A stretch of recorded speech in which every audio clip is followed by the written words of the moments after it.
far end of town, where the grickle grass grows, and the wind smells slow and sour when it blows, and no birds ever sing except old crows, is the street of the lifted Lorax. And deep in the grickle grass, some people say, if you look deep enough, you can still see today where the Lorax once stood, just as long as it could, before somebody lifted the Lorax away. What was the Lorax, and why was it there? And why was it lifted and taken somewhere? From the far end of town where the grickle grass grows, the old Onceler still lived there. Ask him. He knows. You won't see the Onceler. Don't knock at his door. He stays in his lurkum on top of his store.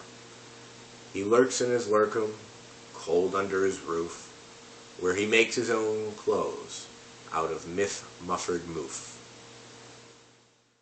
And on special dark midnights in August, he peeks out of the shutters, and sometimes he speaks, and tells how the Lorax was lifted away.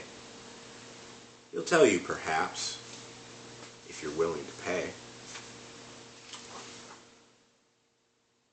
Way back in the day, when the grass was still green, and the pond was still wet, and the clouds were still clean, and the song of the Swami song rang out in space, one morning I came to this glorious place, and I first saw the trees, the truffula trees, the bright-colored tufts of the truffula trees, mile after mile in the fresh morning breeze.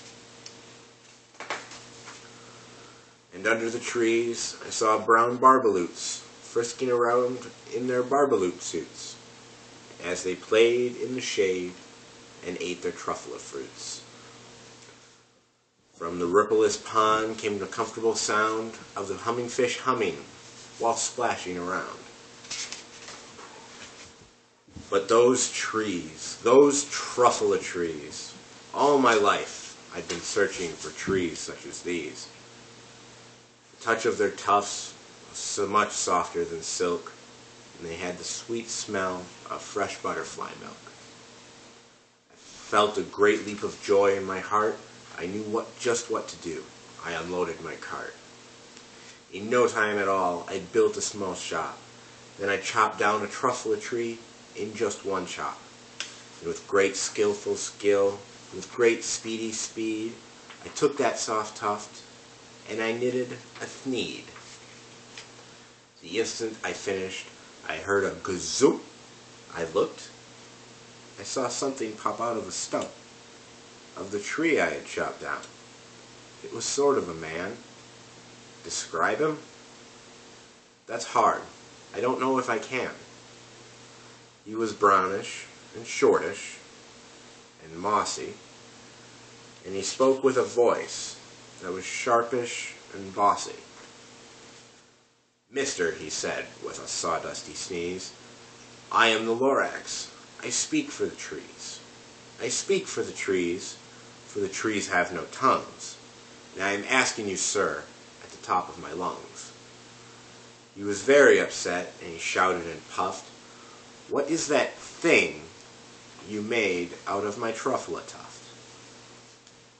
Look, Lorax, I said, no cause for alarm. I chopped just one tree. I'm not doing any harm. I'm being quite useful.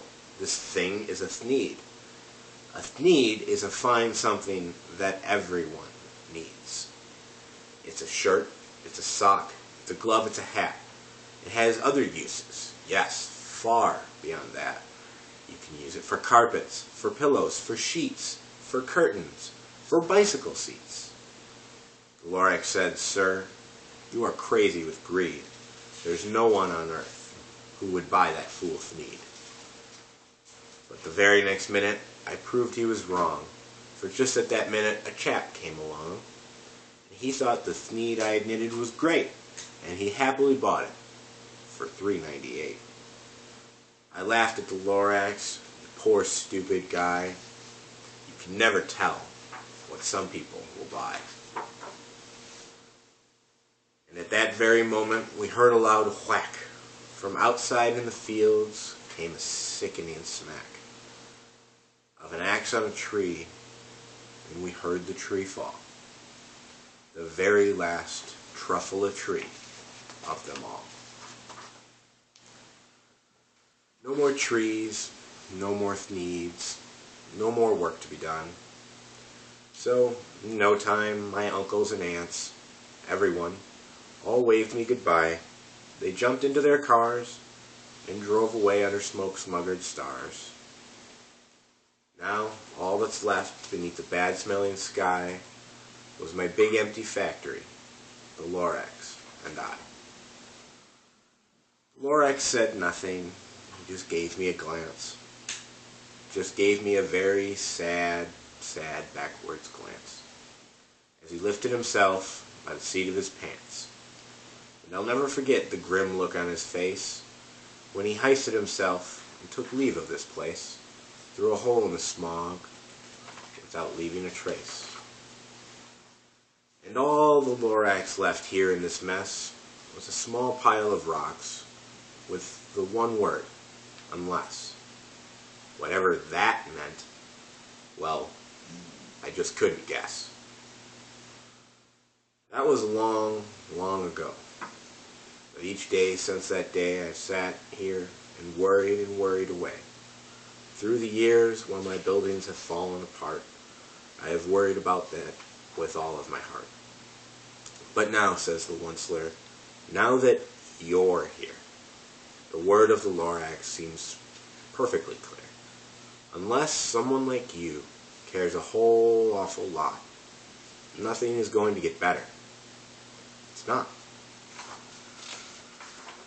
So, catch, calls the Onceler. He lets something fall. It's a truffula seed. It's the last one of all. You're in charge of the last truffula seed. And the truffula trees are what everyone needs. Plant a new truffle and feed it fresh air. Give it clean water and treat it with care.